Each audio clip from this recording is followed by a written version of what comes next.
This is the DRF Players Podcast. Here are your hosts, Peter Thomas Fornatel and Jonathan Kinchin. Hello and welcome to the DRF Players Podcast. This is show 320, the March 22nd, 2018 edition. I'm your host, Peter Thomas Fornatel, back with you once again from the Vauxhall Suites in London. The dodgy hotel Wi-Fi held up pretty well for us the other day. I went ahead and bribed the clerk downstairs into letting me on the fast business Wi-Fi. You know what that means. It probably will work worse than the free stuff, but we'll see how that goes over the course of what I expect to be about the next hour. Might cut it a little short today, as my co-host has been making great sacrifices for the good of the show in mind lately. He's been getting up basically in the middle of the night to record the show. Today, it is I who've made the sacrifice. You see, it's nearly 3 p.m. local time in London today, and I've yet to have a pint. So we've got I'm not sure if I can go the full hour. We'll see how that works out. The co-host I referenced before, you know him, you love him. I'm going back to the old nickname and the old nickname alone in the hopes that we can make his luck a little bit better than it's been in tournaments lately. He's the people's champion, Jonathan Kinchin. JK, what's up, my man? What's going on? I'm just glad that we got to start over because you mispronounced your name in the first open. A little inside information for the listeners. This is the second take. Pete had to start over because he said his name wrong. It must be the lack of the pint. Maybe you're starting to develop some kind of dependency we're going to have to work through. No, it's not that. It's been a long morning of writing. I've been up for a long time, and Peter Thomas Fornatel, that's just not a real person. So we're not gonna let that one out over the airwaves. That was worth a quick re-record there. Thank you, producer Craig, for that one. I do have a few beers in the fridge, but no, I'm not that desperate. We're gonna finish up here. Gonna record a little out of the gate. And then, you know what? I've got to go back, JK. I haven't done enough. 4,000 words, not enough for me today. Got to get back on the grindstone, start writing. We've got some breaking news in the tournament world. I haven't even read the press release yet, but I'm eager to. We finally have rules for this year's Breeders' Cup Betting Challenge. What do you say? Well, they announced today, we saw kind of a final version of them last week, and I've had conversations with Paul and Joe Applebaum privately, and we made a few suggestions that were a little bit more outside of the box that we kind of hopeful would listen to. However, they did have 3 majors that we felt were Breeders' Cup, and we're probably 3 things. We're going to still have a seat at the table to try to talk to them about ideas moving forward. And I feel like one of the people were dissatisfied with what happened with Breeders' Cup can knowing that those things are in a much better spot again.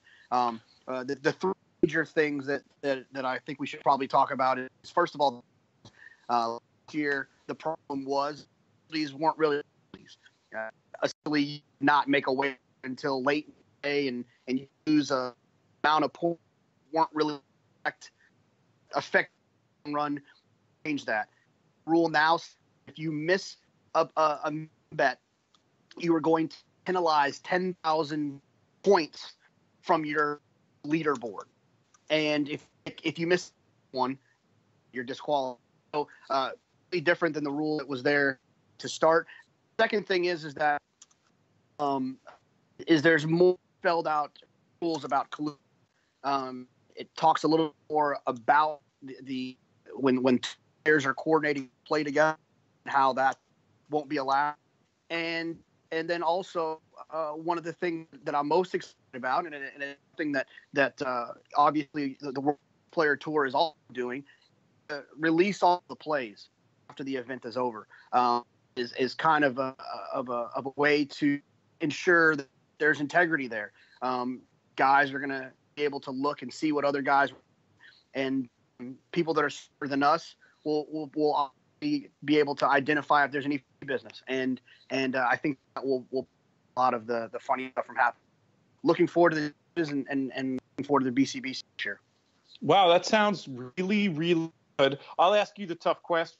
You can, take the fifth if you have to as part of your role on this committee that helped shape these new rules, JK. You said there were things you suggested that did not get adopted. Which of those are you ready to discuss, if any?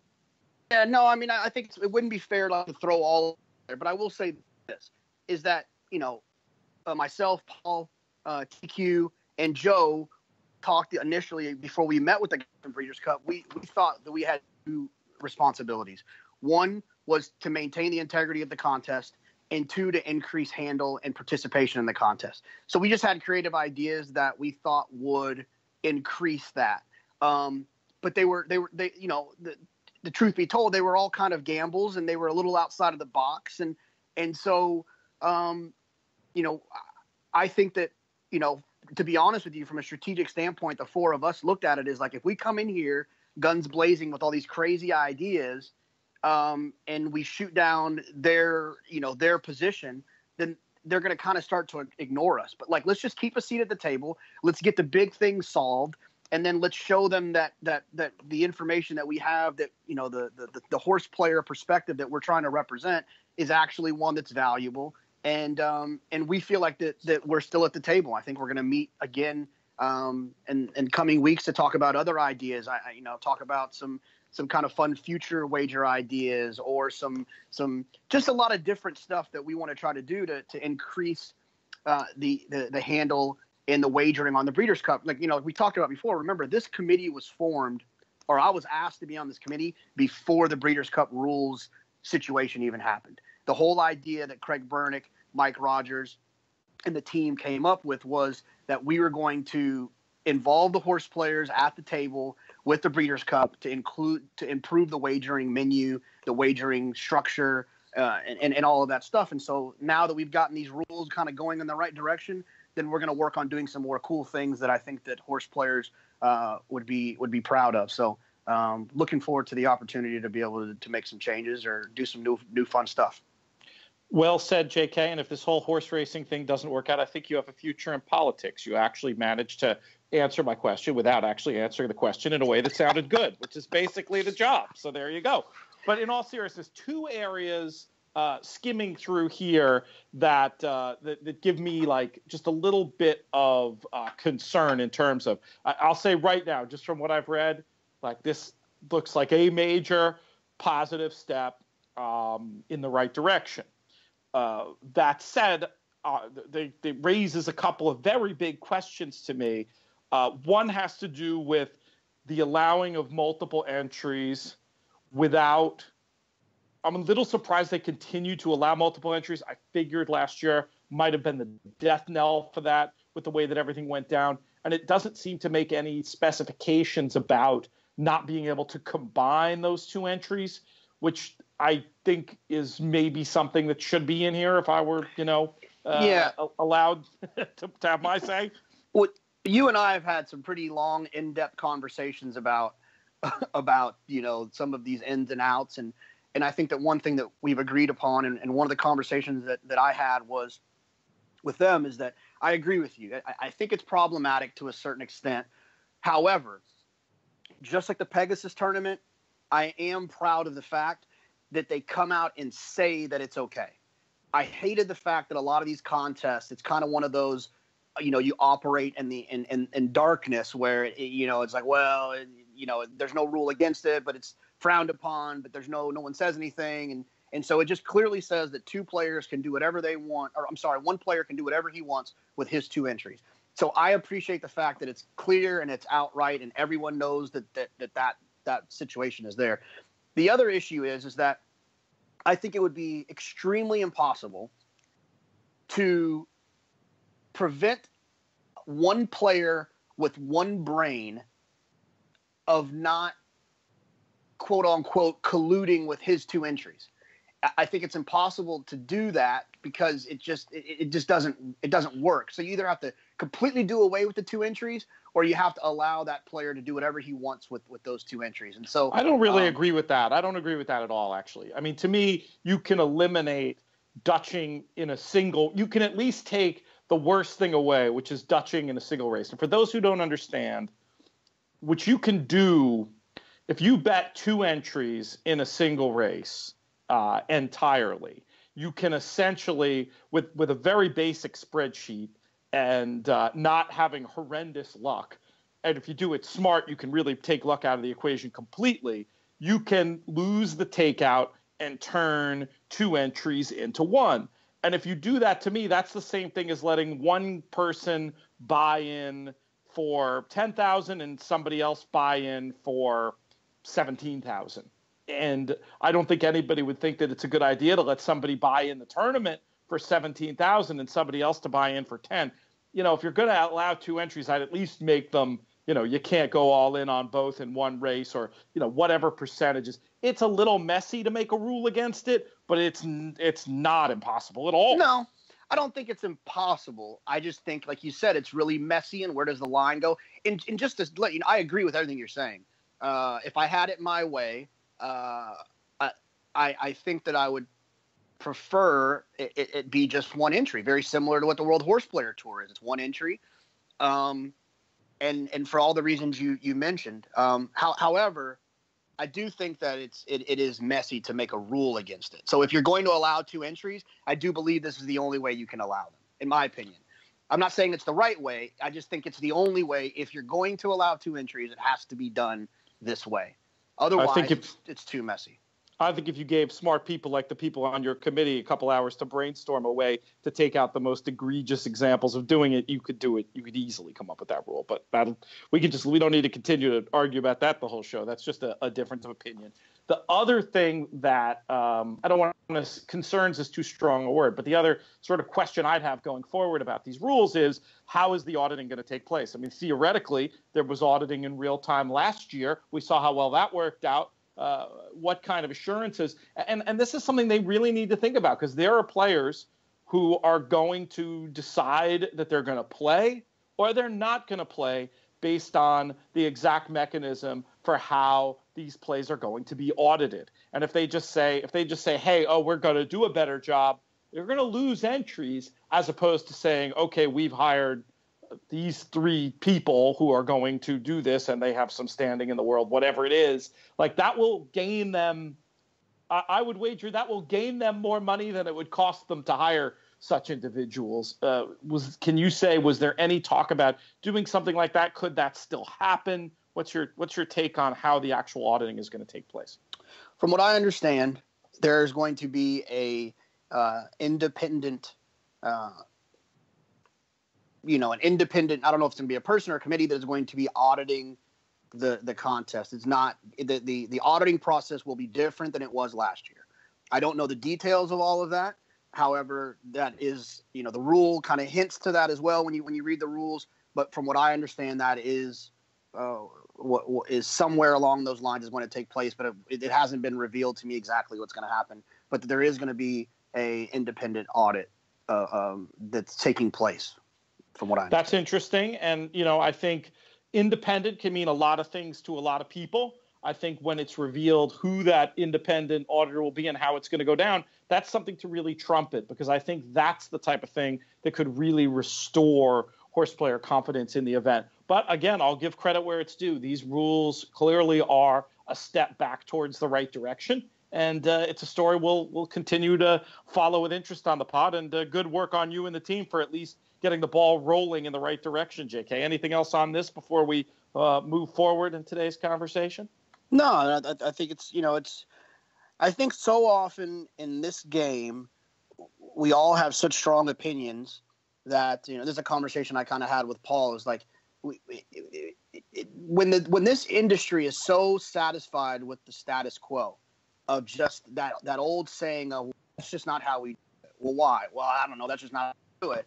I appreciate when people changes, even if they're not the wholesale, large, strong, full gut changes that some of us hope want at times.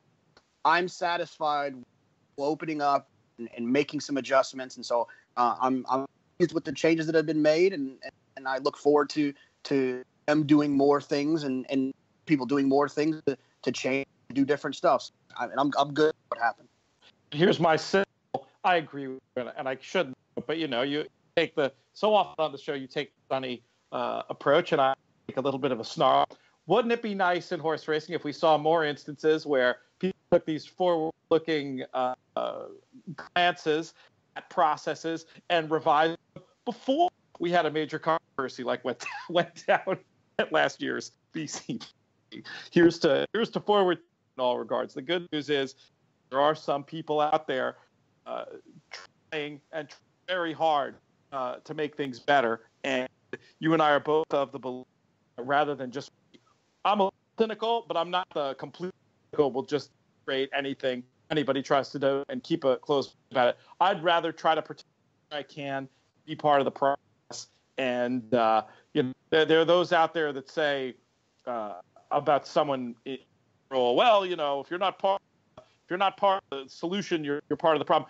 I think we try to be part of the solution in a way, acknowledge sometimes take time to fix. Is that a fair assessment of how you look at the world as well? Yeah, no, it's a long process. And the other thing I think so often that we don't realize is that we always see the world like from our perspective, and I think that and I think that's in everything in the world, right? And you need to try to do a better job seeing both sides of the equation. And there's so many other things at play here, and I think that you have to.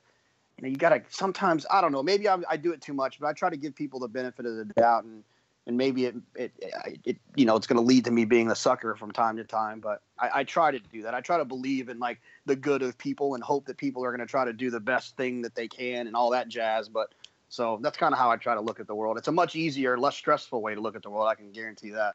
No, it's not much fun looking around to see how people are trying to mess with you, which is sometimes the state of horse players, and wisely the state of horse players. You got to keep your eyes open to make sure that there's no funny business at points. But this is a good step along the way, and it's like I said, it's a story we'll continue to monitor. So, what should we talk about today? Should we go right to talking about some racing?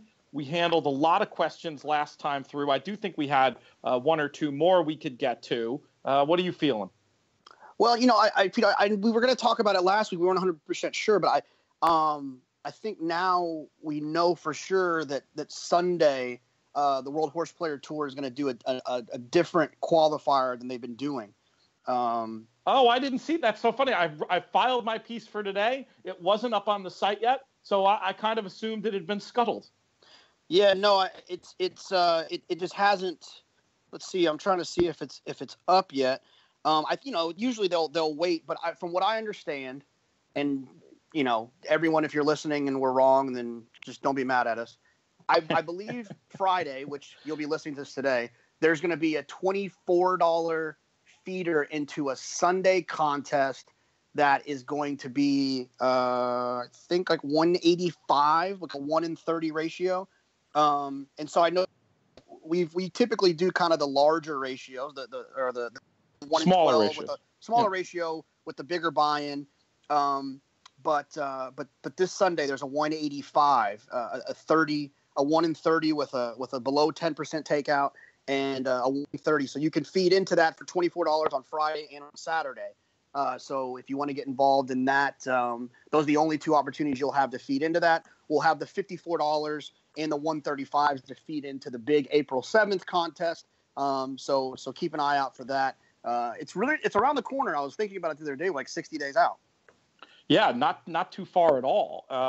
Hang on, I'm going to send a stop the presses email into the bosses here and see if I can include that in today's piece. Because I did. It's exactly the kind of thing I'd like to make sure that I mention. Let's see. Can I resend in today's weekend preview, or is it already underway? Here is the editing already underway. That's a better sentence. Editing already underway. We'll see. I don't want people to miss out on this. It sounds cool because while you and I are always trumpeting the idea of the 1 in 10 ratio and the 1 in 12 ratio, the lower ones, there are some people who want the opportunity to just win directly in without having to muck about in the feeding process. I respect that too. So it seems like this would be a good thing to do and to trumpet to the skies. And 1 in 30. I mean, let me ask you this: is that? I mean, it's meaningfully different than 1 in 65, 1 in 75, isn't it? Yeah. No. It's. I mean, I before DRF tournaments started getting down to the 1 in 10s, the 1 in 8s, the 1 in 12s, the 1 in 15s. There was a world in which they were doing 1 in 22, 24, 25, 26s that are still significantly better than the 1 in 60. I just don't like the 1 in 60.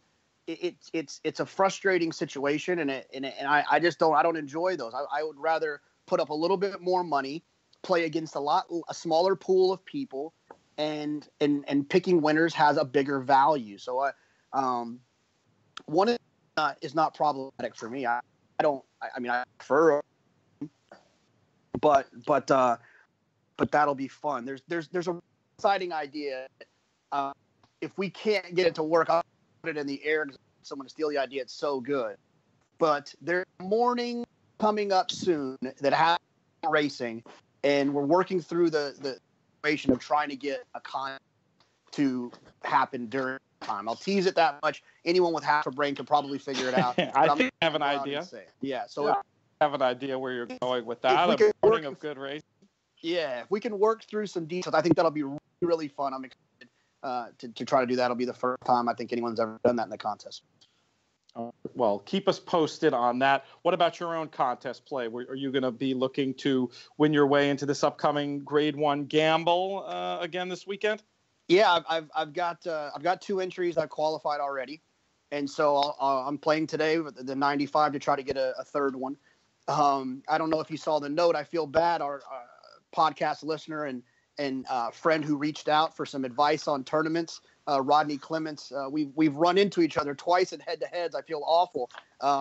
And so yesterday he gave me a run for my money, but I was lucky enough to pull it out. So hopefully I can avoid him today in the head-to-head. He can beat someone else, and I'll try to beat someone else. So. Yeah, it would be nice if you could see who you were playing, I suppose, in those events. But I guess that's just not I don't think any of them are really structured that way. It's kind of fun to have a surprise, but there's been 2 times where I've played in them, and it's actually like good friends. Like Jason Avila, I played one time, and I texted him and I said, "Hey, do you want to just just whoever loses give the money back or whatever?" And he said his answer was hell no. Good for him, you wimp. Why just give away takeout without getting a run for your money? I mean, I don't worry. I don't regret it. I beat him. So, and then I ran into Dan Kovaleski one time, and I think he got me that time. So try to avoid the friends, but it happens sometimes. Yeah, I know there are people who have super strong opinions about that.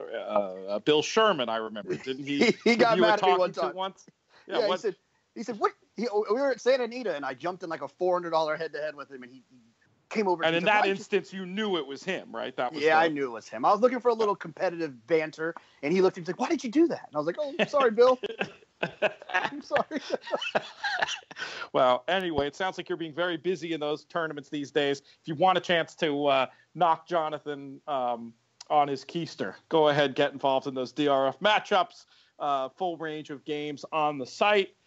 We had a couple of questions, and I'm from leftover from last time, and for some reason in my efforts here, a little disorganized today, as you can tell, not finding them. But I say there's a question that's going to come up about the first race I wanted to talk about anyway. So maybe we should just go straight to the graded stakes races at Fairgrounds, JK, starting with the Muniz Memorial Handicap, 1 1/8 miles on the turf. Did you have a chance to look at this one?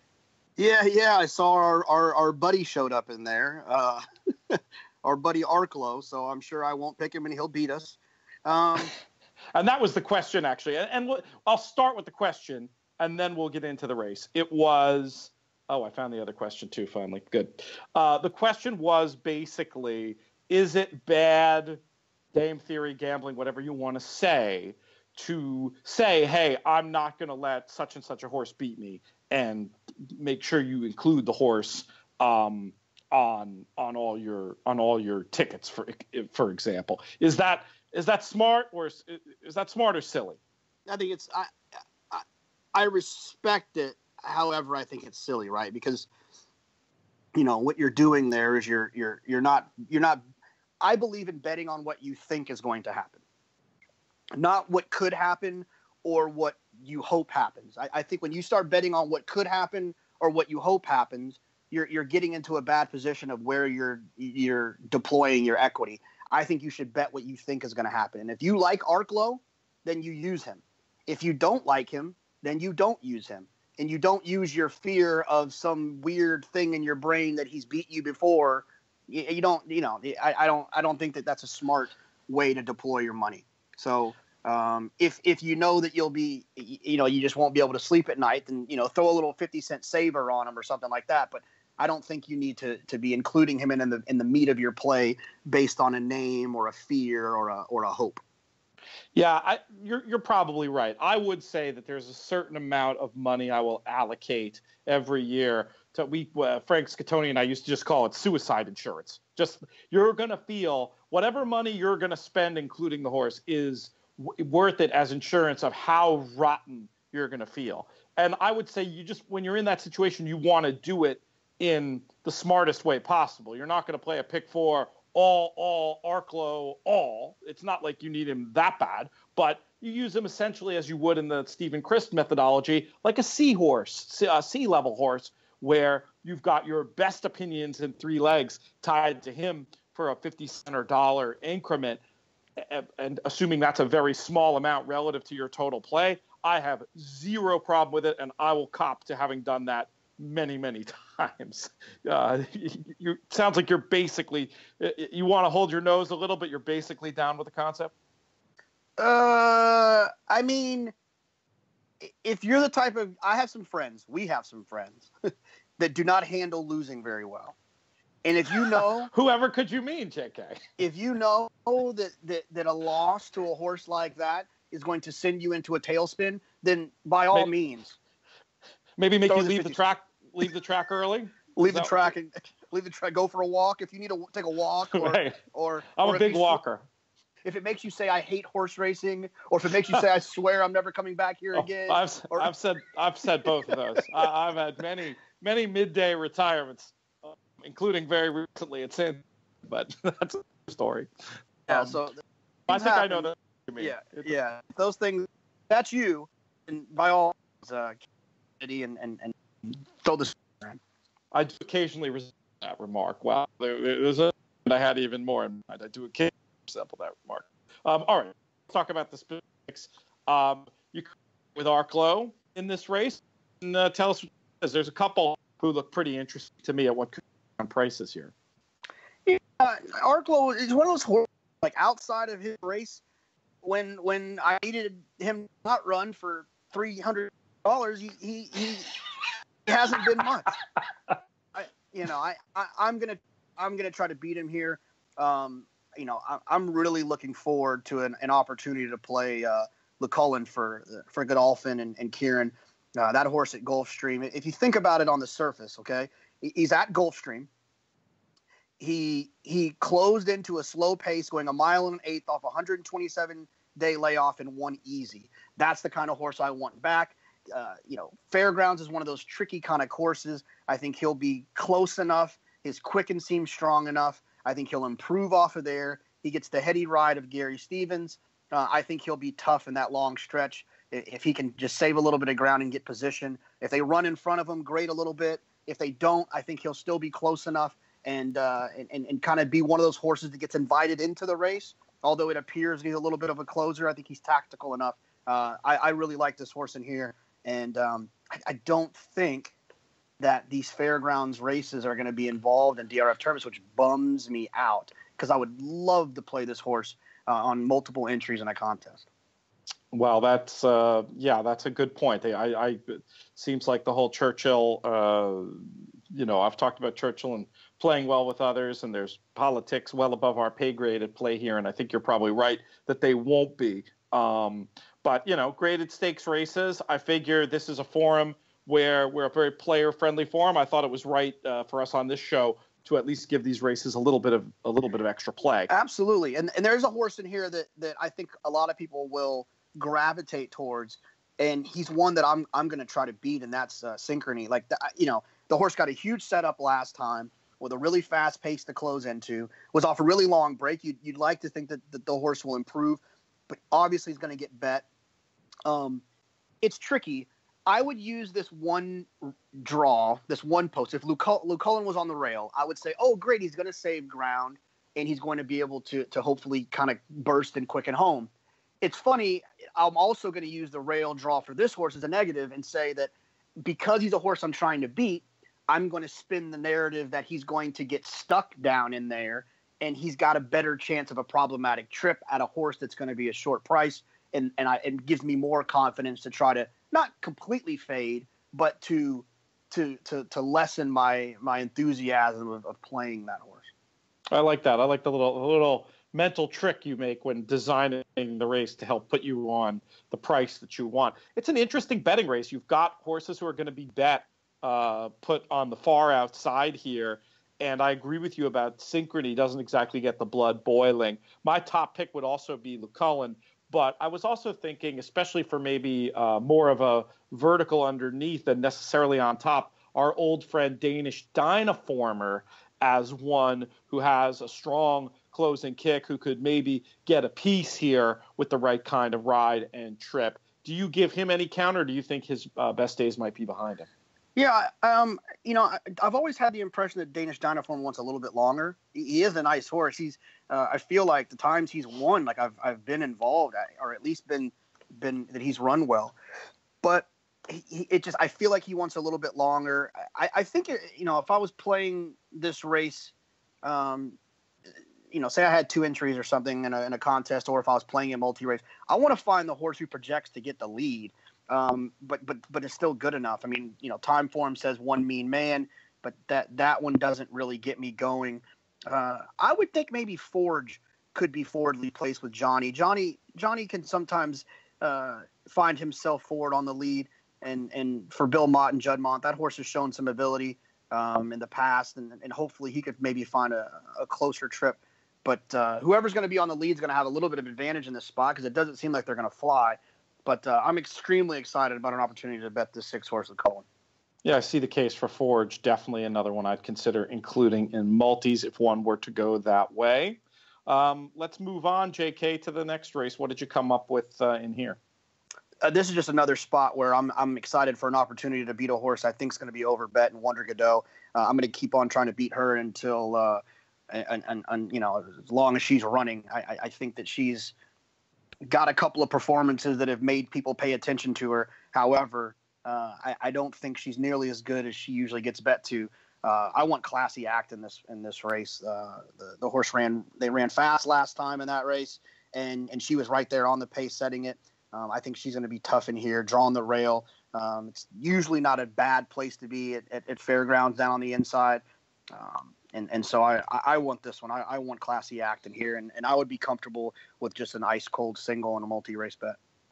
That, again, is the fair, or not again, I didn't say it the first time. That's the Fairground Oaks going a mile and a 16th on dirt. And, Classy Act beat Wonder Godot last time. I wonder how much the market is going to cotton to that and how much Classy Act might get bet down. At what point, if any point, in the way you look at the world, JK, does Wonder Godot become a horse you wouldn't be as excited about opposing, if any? Yeah, I mean, once she finally proves me wrong, after the race at Aqueduct, I just said I'm looking forward to betting against her as many opportunities as I possibly can. And then in this spot, the thing about her that excites me about the opportunity to bet against her is that the pace was clearly fast last time in the Rachel Alexandra. Classy Act was the one who set that pace, and Wonder Godot came from off of it and still couldn't pass her. And so that's a scenario that I love the opportunity to Classy Act back, where, Classy Act had things her way. She still pulled off a horse, things go her way. To me, that's a perfect sign of superiority. And so I give me Classy Act all day long. Wouldn't even, 1-1, 6-1, you're still Classy Act. Yeah, well, if Wonder Godot to 1, then the world knows she's not going to run.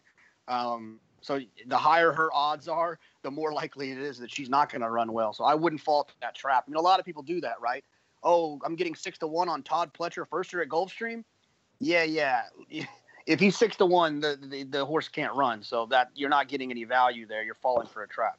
It's interesting. It's very contrarian, and it's one of those things that I'm not even sure the numbers would fully bear it out, in that when those horses do win, they pay enough to boost like the theoretical ROI of, we could look it up, Pletcher Gulfstream maidens 6-1 and over. That's the kind of thing you could look up in Formulator. But first of all, the ROI probably isn't that good. And even if it is, it's the kind of thing, JK, the way that you look at the world especially, I don't think that they're just not horses you're going to find anyway. So regardless of what the machine says, it's not a good bet for you. Is that about right? Yeah, because I think it's more of like a circumstantial thing, not it's that horse at 6-1 that wins for Baffert, or 6-1 that wins for Todd, or 6-1 that wins for Chad. If they win, it's because something that you couldn't foresee happening in the race happened, and that's how the horse won, right?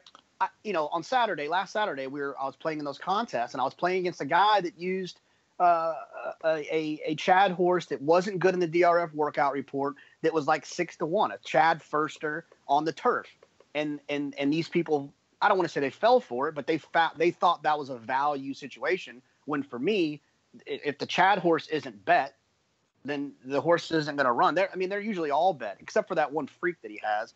That horse wasn't bet. The one that won at Del Mar. We're giving away a bingo square here. No. I saved it. Analyze it. Oh, there you go. Remember, he wasn't bet on debut, but that's because there was another Chad in there that was just absolutely hammered. But anyway, so it's kind of my approach to the world. I have it here, actually. We're going to do it. We're going to do it now, and we're going to do it now in real time. It's been a long time since we did a live formulator stat on the show. Pletcher maidens, 6-1 and higher at Gulfstream. The ROI is pretty weak. It's only $1.24 on a $2 ROI.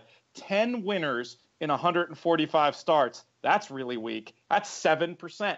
So even the math supports the idea very much. There's something to the idea of horses who are supposed to get bet.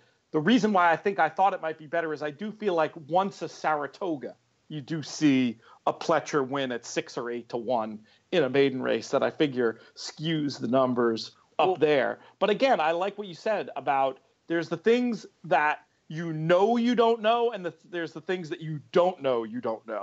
And it's kind of important as a horse player to know the difference between those two things. Right. Well, I'll check Saratoga while I kind of preamble along and.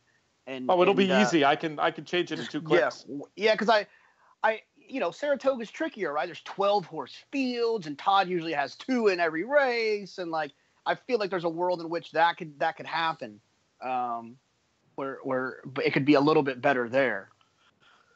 As opposed to Gulfstream, where you figure it's going to be a carefully selected spot where a maiden of his comes out like a grown up against. Yeah, and they're 3-year-olds, right? And they're 3-year-olds instead of 2-year-olds. So the 2-year-old situation, a 2-year-old might not really show. He might be showing his greenness in the morning and not get strong workout reports or so on and so forth. Then he shows up in the afternoon and he's suddenly a man amongst boys. Yeah. All right. I unfortunately hit the wrong button, so this has taken a second longer than I said it would. I told you I was a little bit off today, but I'm very close now. I've got the all maidens in there. Go under ranges, closing odds, use minimum and maximum, and let's do just from 6 to 200. That'll get everything 6-1 or higher, and let's run it there. No, it's still pretty dismal. 5 for 71. This is with all maidens, not even just firsters. $1.47 ROI, just 27% in the money. So what you're saying holds very much true. They'll come up and bite you once in a while, and you'll feel silly. Oh, how did I let Pletcher win first out at 8-1, without me? But I think it's an angle that's worth. It's definitely worth pursuing.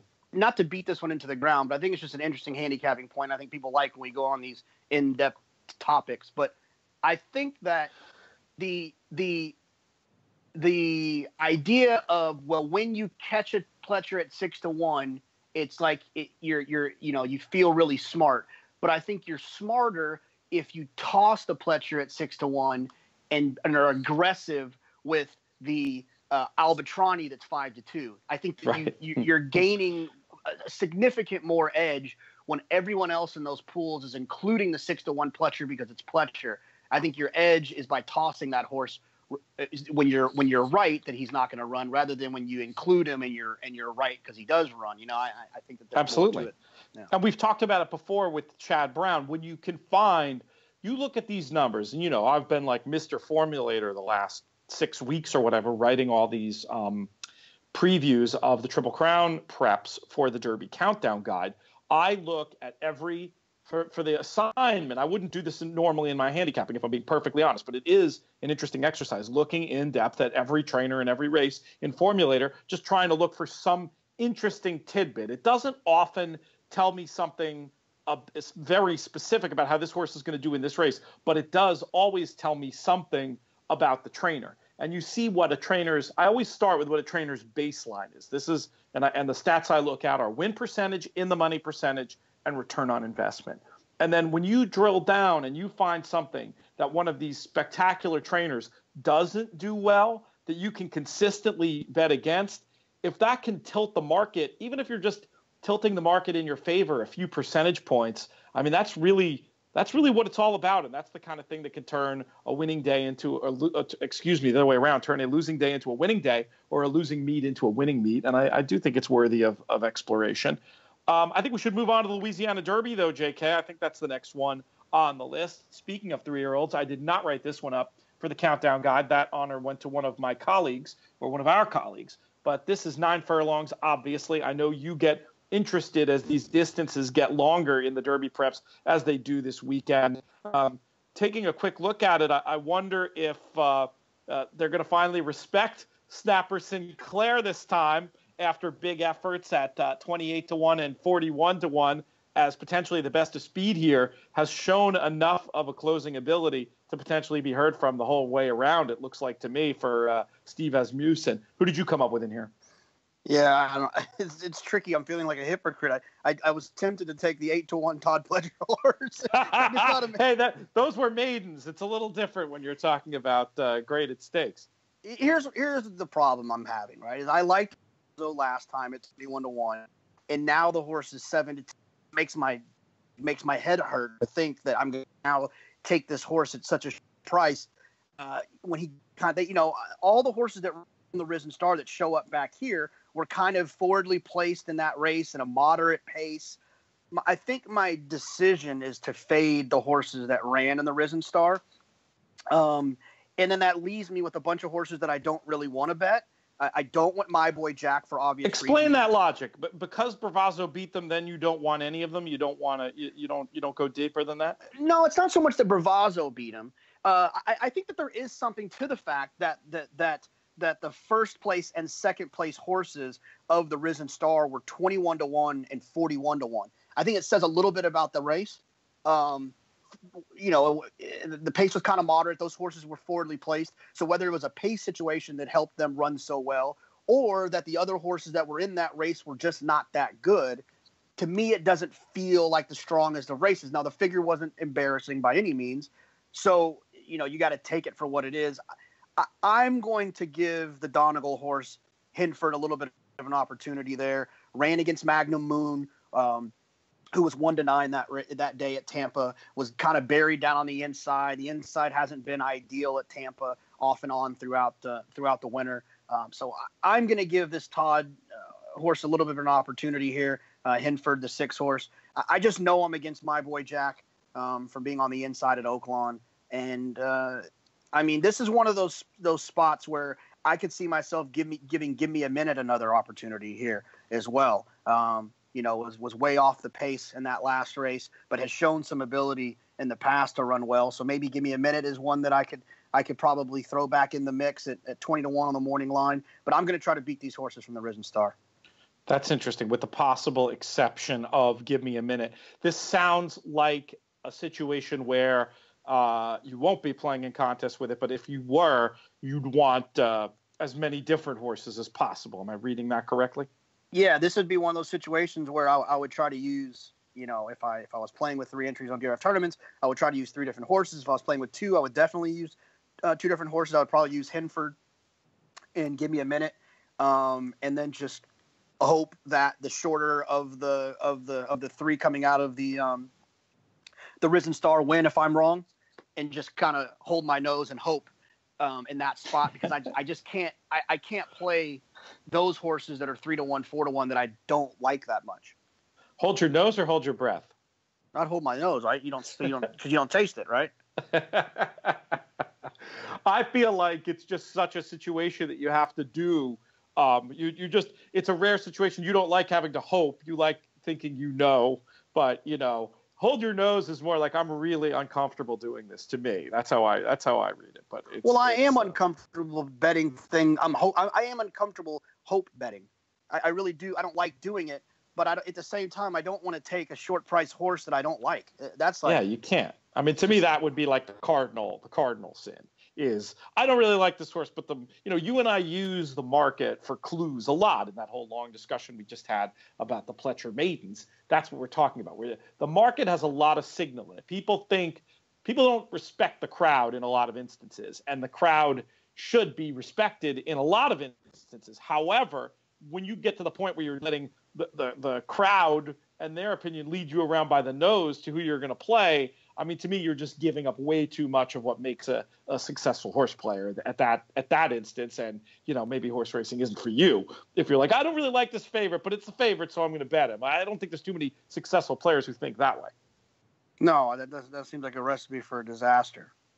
I had a good example of horse player contrarianism the other day I meant to share on the last show, JK. You'll appreciate this.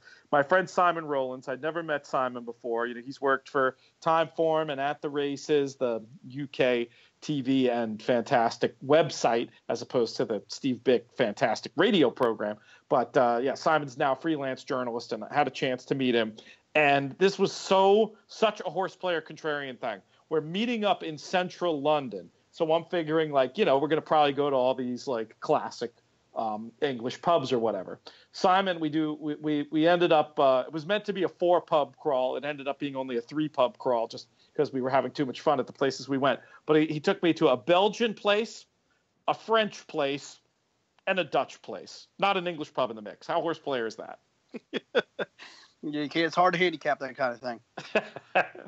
I skipped a race. The 8th is also a graded stake at Fairgrounds. It's the New Orleans, and it's worthy at least of a quick discussion because speaking of old friends on the podcast, we have both the player and Good Samaritan running in here. Does this to you look like a match between those, or do you have something at a little bit longer of the end of the odds spectrum for the people? I'm a player fan, so obviously he's one that would have my attention. Didn't you once guarantee victory? Didn't you guarantee a player victory at some point in his career? I did, yeah, and he got beat too, so sorry about that. It was 18 months ago. I think people are over it. Well, I think for the sake, it's weird. Leofric shows up here, scratched last week. I'd give him a run for his money here, being a little bit outside that day on February 19th at Oaklawn. Give him a shot at what should be a square price with all the money that Good Samaritan and the player will take. So Leofric is the kind that I would probably take in contests, and there's some value there because those other two are going to take so much money.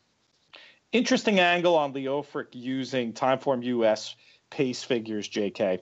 If you click on his name and take a look at him, you can see the pace line. It was, first of all, sort of looks like it was a little bit of an unusually run race with I'll just read the array of pace figures: 116, 114, 118, 123, 122.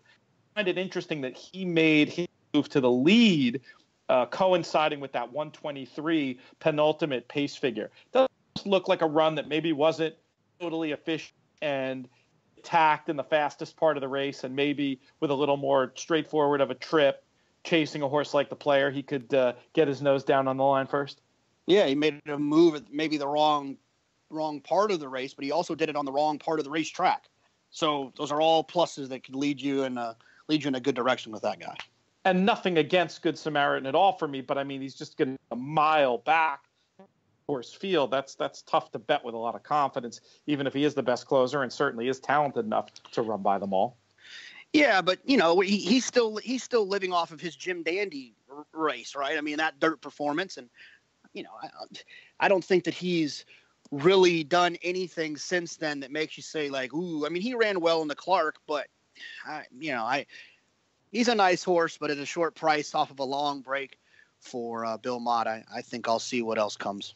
And we always talk about Bill Mott with a target. Doesn't this feel like maybe another step along the way to finding a fuller field with more pace, maybe back at Churchill, that he can run down and get to the winner's circle that day as opposed to this day in the New Orleans? Yeah, I mean, I would think that Good Samaritan has if he has a good year, I mean, he's stallion type material, wouldn't you think? If he Definitely. could, with the greatest stakes on both surfaces, he had that huge run at Santa Anita in the Breeders' Cup Juvenile Turf. I'd imagine he'll find the turf again at some point this year, but they probably wanted to see what they could do with him on the dirt. Having Yoshida as well. Our friend Sean Tugel forwarded us a video from his work. He seems like he's coming into form here soon, and we'll be happy to have him back. So maybe Windstar and China Horse Club decided we'll keep these two guys separate, see what Good Samaritan can do on the dirt since he's shown it before, and then we'll have Yoshida for all the turf racing. It's an interesting way of looking at the world. We'll have to have Sean back on at some point. He did a fantastic job in his maiden voyage last year. It was one of the big days we had him on too, and ended up just spitballing with him about the business for a while. And he's a sharp handicapper as well. Yeah, I love listening to his perspective because he's a lot of those breeding owner, racing manager types look at the world different than we do. And he looks at it from both sides, and I appreciate that angle. It's not an angle that you can often get. All right, JK, I've written 2,500 words about the Sunland Derby, so ask me anything. I know I'm usually the one who asks the questions, but I'm going to kick this one to you. I could do another hour about this race. I got a question. Who is responsible for their 1980s graphics at Sunland Park? Oh man, JK, you want to go there, do you? You want to go there? I actually, you know what? I'm a sicko. I played a Sunland Park head-to-head the other day. Did you win? Yeah, I think so. Yeah. No, I didn't. I lost that one. I there's this guy I like to play sometimes, and so I played him in that one and in Turf Paradise. I beat him in Turf Paradise. He beat me at Sunland. So, well, then I'll ask you, how was the track playing that day? Is it looking fairly fair? It actually wasn't. It was outside. But I realized it too late, and so everything was kind of outside swooping. So I would look for something on the outside. And in fact, the horse that kind of got my attention I kind of want to give Seven Trumpets another shot. Oh, interesting. I know how much Dale has kind of thought of this horse and was really training well and is the last two times he's gone 2 turns, it's been in the mud. So we still don't know what he wants to do going 2 turns on a fast track. I think I'll give him another opportunity to run well here. And then I think Peace at 12-1 on the morning line is completely wrong. I think that horse had, if not the fastest last time for him. I guess All Out Blitz had a nice one too, but I think Peace is going to be dangerous, chasing around McKinsey and Bolt Doro. I went in a different direction. Seven Trumpets. I guess you're right about the mud as a possible excuse. I just didn't like that he was on the favorable part of the track in there. But I guess it's a great point. If you don't like mud, it doesn't matter that you're on a better muddy part than the wider muddy part necessarily. But I just felt like I just felt like his, he would run well enough in the mud before and controlled that slow pace in the Jerome. I was going to go with the other Romans horse here, Hollywood Star, who I just thought I thought you could make some excuses for. I've cited the stat before about Romans being good value typically with his graded stakes type second off the layoff. He tends to run them into form, which is an argument you could use for Seven Trumpets as well. And I just thought I thought he might have needed the Davis. Not easy to close into a slow pace like the one he saw in there. And the Breeders' Cup run, he was another horse who was inside there with the dead rail and did manage to make at least a little bit of a move. I just felt like he was the one who had the dirtiest form that could get ignored and might be an interesting one to key with a whole lot of these. So I was going to go for the 4 Hollywood Star. Did you see any positives or negatives there? No, I mean, I thought he was one that made sense. There's another one that has had some nice runs in his back form. And, it's always some horse I could never find that wins that darn race, I think it's a sneaky thing. They usually run pretty fast in there. And it's usually these horses that have shown talent in the past for these kind of trainers that they're kind of their B team horses. And so their talent is usually shown going one turn. And so now they show up here, and it's usually a pretty quickly run race. It's usually a full field. So I would look for something to kind of come swooping outside, outside of your first opinion. If you're looking for a secondary opinion, look for something to swoop outside. It felt like that's what was happening there earlier this week. I'll tell you what, that horse, everything you just said makes number 10, Dream Baby Dream, worth another look. Similar running style to Hens, exactly who won last year, exact same connections. The blinkers are kind of interesting. Hopefully they don't take the sting out of Dream Baby Dream's finish, but breaking from the 10 seems like could get that hood and is almost that exact kind of horse you were describing, and probably will be a longer price once again than the other Asmussen in here, New York Central. So another one to possibly take a look at for folks who are playing the Sunland Derby, which is I should have pointed out is happening on Sunday. One of the few tracks it seemed like running on Sunday this year, being Palm Sunday and all that. Oh yeah, see, I didn't even recognize that. I didn't see that part, but yeah, no, it's always fun to have graded stakes on Sundays. You can get 2 days for the price of one.